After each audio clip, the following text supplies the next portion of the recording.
Thank you very much, Presiding Officer. In the beginning, let me just acknowledge a point that Michelle Ballantyne made at the opening of her remark when she said we should be talking, not fighting. I want to associate myself with that remark because it is far too important a topic for it to descend into political point scoring. If none of us in our own families personally, we will have friends and relatives who have been affected directly as a result of the challenges we face around problematic use of drugs. It's an incredibly difficult subject, and I understand that emotions are running high, but I would wish to just address a couple of points that arose.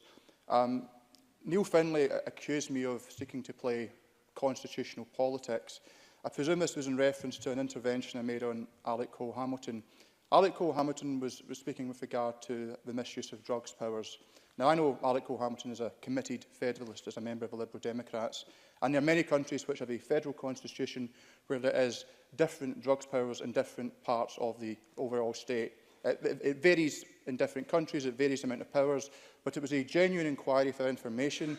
Alec Cole-Hamilton set out his point, and I, from a sedentary position, acknowledged that and respected it.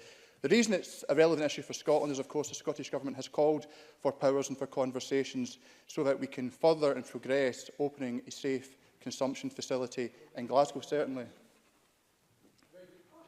Excuse me, I was so enthralled that I didn't notice Alec Cole-Hamilton standing up. Alex Cole-Hamilton. I'm very grateful to the member for giving way. One of the reasons I hold that position of believing in a whole UK solution to drugs issues is that we are making progress, finally, slowly, with the Westminster Government on the Misuse of Drugs Act, particularly around prescribing of cannabis therapies. Will the member tell me if he supports the Liberal Democrat call for a regulated cannabis market in the United Kingdom? I can't give extra time for interventions, so be wary of the length. No, Tom I'm very grateful for Alex Cole-Hamilton for that intervention. I am looking on keenly at the examples internationally where that has been occurred, but I think fundamentally all of our policy decisions have to be evidence-led, and I think we have to be open-minded and consider all options, but fundamentally it can't be driven by all ideology. It has to be led by evidence. The other point I wanted to pick up was in my exchange via a point of order with Liam Kerr. I know Mr Kerr is a considered and thoughtful politician, and I appreciate he got angry, but I wanted to raise the issue around the use of language, because we are all in a journey when it comes to language, and we can all slip into terms that are perhaps outdated and, unbeknown to us, can cause offence. Now, the simple point I make is that the term that Liam Kerr used, which we have all, I assume, used at different points in our life, is clean, but the corollary of that is someone who is using drugs is unclean. And this is a particular issue for me personally, because since we've been elected, I have spent a lot of time working with the Hepatitis C Trust and other stakeholders within that wider community. And I've had the privilege of meeting clinicians, third sector workers, academics and many others, but the most powerful experiences I have had are meeting people who have had hepatitis C and have been cured of it due to the fantastic new treatments that are available. And in all of these encounters and conversations I have had, what people who have had hepatitis C have said to me is that it made them feel dirty. And that had a stigmatising effect, and for many an effect more stigmatising than has perhaps historically been associated with HIV/AIDS. And that sense of feeling dirty, is to use the word that they used to me, acted as a barrier to progressing their own lives in many other areas.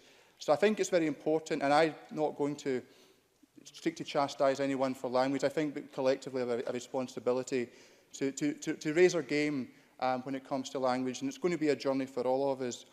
I want to pick up in my final couple of minutes in what I think the fundamental issue is. Certainly. Liam Kerr.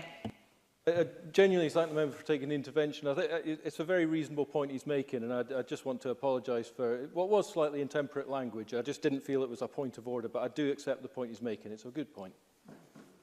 Tom Arthur. I accept that, and I recognise it perhaps wasn't a legitimate point of order. The final point I would want to just make is around the broader issue of prevention.